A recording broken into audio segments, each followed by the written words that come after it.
Welcome back to Real Florida Magazine. Welcome back. We're having some fun here on the set today, and we're here on the beautiful campus of Florida Panhandle Technical College. It's raining today, a little bit what we call liquid sunshine. We're nearing the end of summer, and school's getting ready to go back into session. Here in Chipley, we're excited. We've got a brand new Kate Smith Elementary School. You've seen the Superintendent of School, Joe Taylor. You've seen some of the teachers. Certainly, you've seen some of the video tours we've done of the new school. So we're pretty excited. Here talking a little bit more about what involves some of that school system. Here right now with Caitlin and Lily, who both belong to the SWAT club, or SWAT team, as I like to call it, with the Washington County Health Department.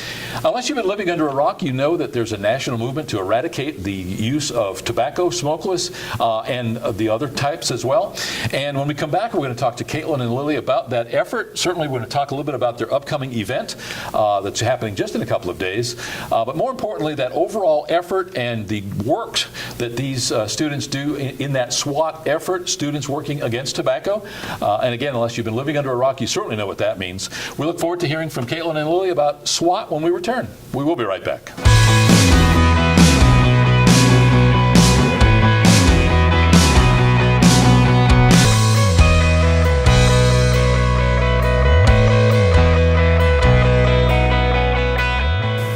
Welcome back. As mentioned, our guests today are a couple of members of the SWAT club here in Chipley, Florida, part of that Washington County Health Department effort. Here right now with Caitlin and Lily. You guys came and had lunch with us at Chipley Kiwanis Club. You spoke briefly in front of that assemblage of people. Here today to talk about SWAT in general and an upcoming event. Caitlin, in short strokes, in a very succinct fashion, what is SWAT and what do you guys do? SWAT is Students Working Against Tobacco, and basically we are just trying to get our message out so everybody is, aware of the harmful effects of tobacco in like big tobacco industries and the way they advertise and then who they're targeting with their tobacco products.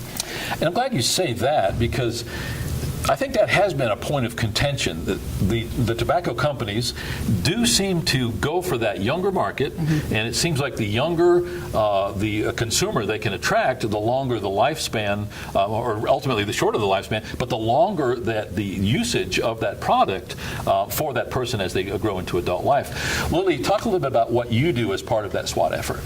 Well, what we do is we do community events. We talk to younger youth, students, different people in the community, and we just get the message out there that SWAT is not against smokers or tobacco users. We're strictly we're against big tobacco and all their harmful ways and products.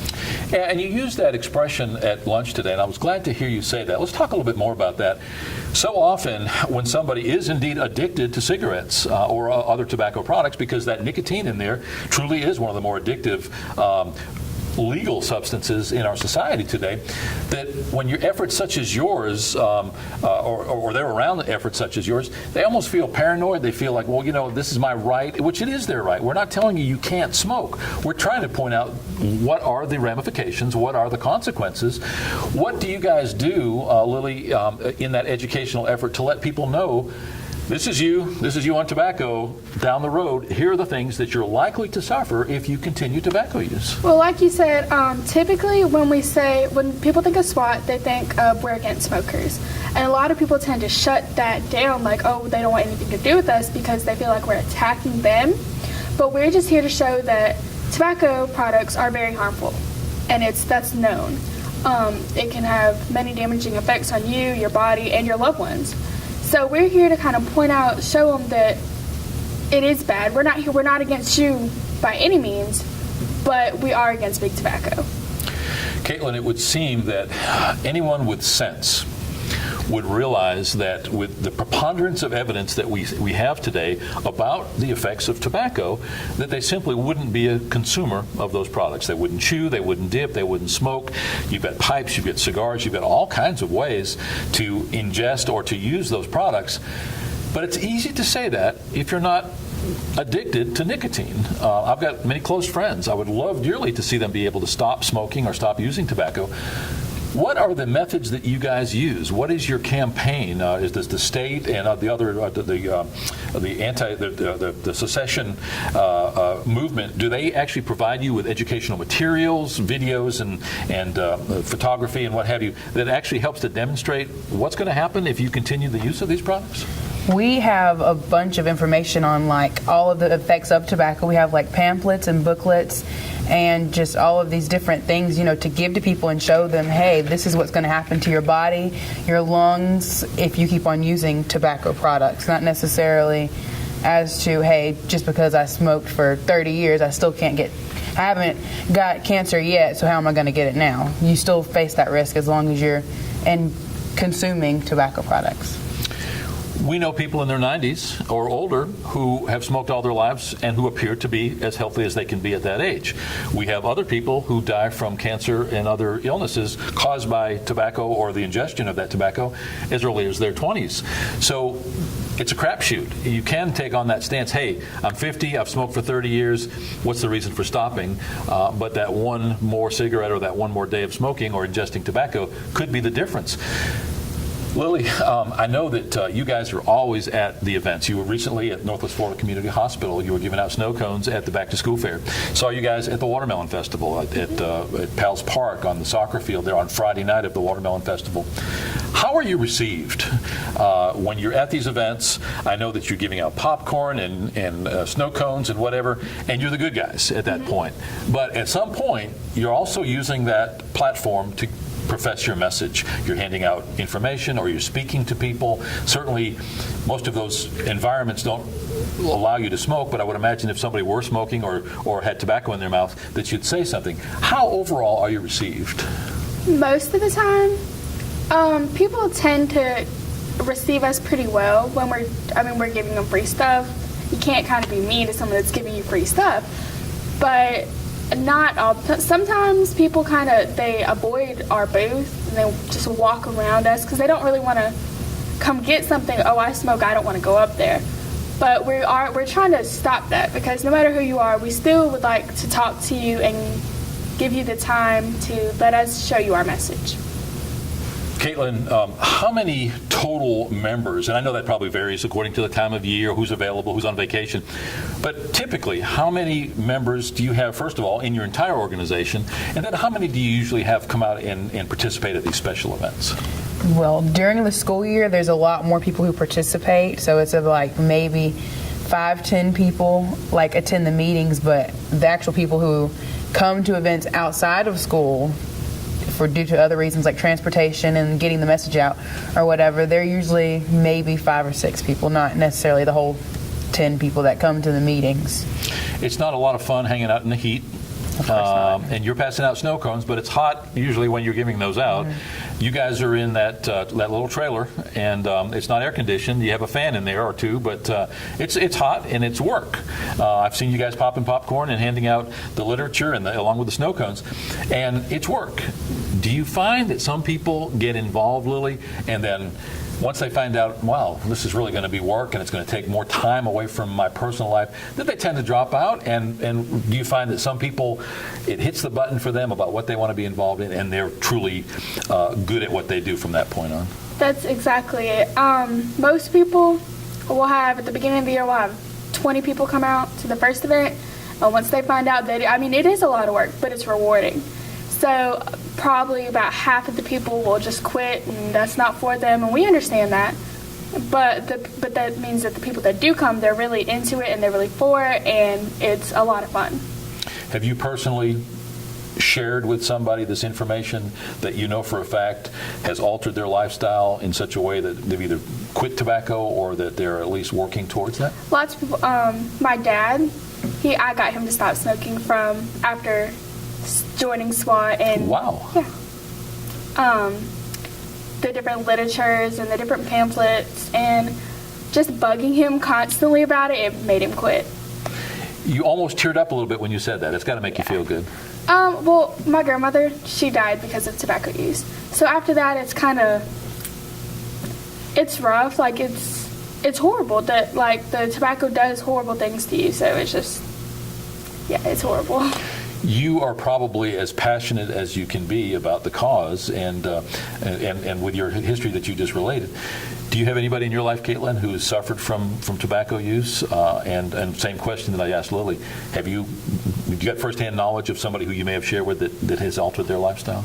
Well, I have a very close family member who's been smoking since they were 13, even to this day, and now they're 30. They're in their 30s, which I'm still working with them, about quit smoking or whatever. But my grandmother actually was a smoker whenever she was much younger. She was like, I think she started smoking at age 14, and then she stopped at like 33, maybe 32, around that age. So, have either one of you ever smoked? Never. I have before. I mean, that's peer pressure, but... Yeah. Were you a smoker, or did you just try it? No, I was not a smoker. Yeah. Personally, I've never even tried one. It's never been something that appealed to me. Yeah. But for no reason. I mean, and the peer pressure was there. Certainly, I was into sports. I was a long distance runner, and all the guys I ran cross country and the mile in track would get off the field and they'd light up a cigarette, and they always offered me. They didn't try to pressure me into it, but it was just something that never appealed to me. I'll tell you the reason probably. When I was growing up, my dad, who was a very heavy smoker, along with my mom, they both smoked unfiltered Camels and really strong cigarettes. And one day he said, we had 5 kids, and he said, I'm never going to tell you not to smoke because you see me smoking every day of my life. But here's what it does. And he took a lungful of tobacco and he blew it through a clean white handkerchief, and it left that brown spot. And I got to tell you, to me, it was probably worth you guys talking to me for a year about why I shouldn't smoke. That one little example, it just really hit home for me, and I'm thankful for it that I never smoked. Have you got friends who have smoked and quit and know that you're involved in the SWAT program, and it opens up a conversation because of that? I actually don't have any friends who smoke because most of my friends are in SWAT with me. Interesting. I thought you were going to say you don't have any friends for a minute there. Kind of concerned me. How about you, Lily? I don't have any close friends because SWAT is pretty much our group of friends. But I do know people, like kids around our age, that have smoked and stopped or still do. You see many young men particularly, probably a lot more than women, who are using the smokeless products. They're using Skoal, they'll dip or they'll chew, especially some of the sports people, especially when you get into the rodeo and some of the other, race car driving and that sort of thing. And many of these people are still very young people, sometimes in upper teens and early 20s. In your school, do you find that you've got guys, or anybody for that matter, involved in the school activities who you see using the smokeless products? Caitlin? It's more, as like you said, guys who smoke, and it's usually like I said, a lot more guys than girls who smoke. And there is a bunch, at football games, you even see students who go to our school with us who are using smokeless tobacco products. And one time in the bleachers in the school gym, I found a bottle of spit. It was just gross, of course. And it's, Lily, would you ever date a guy and kiss a guy that used tobacco in any form? Oh, no. It's kind of a turnoff, isn't it? It's like licking an ashtray, and you can ask Caitlin about... See, I've never tried an ashtray. What does it taste like? She knows. So we have these little strips, and it's like, the Listerine strips, but it was like the... on the pamphlet, it said, "Care if your mouth tastes like an ashtray." And it was this little strip you could try and put in your mouth. And it was like basically licking an ashtray. And it was the most disgusting thing I've ever done in my whole entire life. Do you think that would be beneficial for someone who was thinking about smoking? Because those who smoke, I've experienced that their sense of taste has changed, their sense of smell has changed, and where I go around somebody who smokes, I can tell in a second, and not even breathing on me, but just that their clothes and their hair smell like it. Whereas somebody who smokes, they're more immune to that. They don't. But do you think that those strips, like you're talking about, what would be the best thing? Go into the kindergarten and say, "Hey, here's what happens," or what? Definitely. Speaking of kindergarten, do you guys, Lily, go into the elementary school or the middle school and speak to those students about this? We've gone to the middle school. We talk to the middle school a lot because the middle school, what's it called? Rolec? No, not Rolec. What's it called? What's Miss Reed Gray? A sponsor? I have no idea. I think it's called a sponsor. Well, the sponsor for the middle school is, we're all really close to her, so we go talk to the middle school a lot. We're planning to do stuff with since the new Kate Smith, one of our SWAT members, is the principal's daughter. So we plan to do stuff at the Kate Smith, but we haven't yet. It would seem like getting into that school, especially the elementary school, and you mentioned the earlier that you can get a hold of somebody and start to educate them, and you know, when somebody's real young, you almost have to just tell them what to do until they're old enough to make their own decisions. Because you mentioned somebody starting smoking when they're 13 or 12. When I was a kid, you know, kids would start, you know, stealing cigarettes from their parents at 9 or 10. If you do that, I don't think the outlook for you going forward is really strong if you continue that tobacco use. We talked a little bit about corporate tobacco, big tobacco. Do you believe that there have been additives put into tobacco products to further entice people to use them in addition to the addictive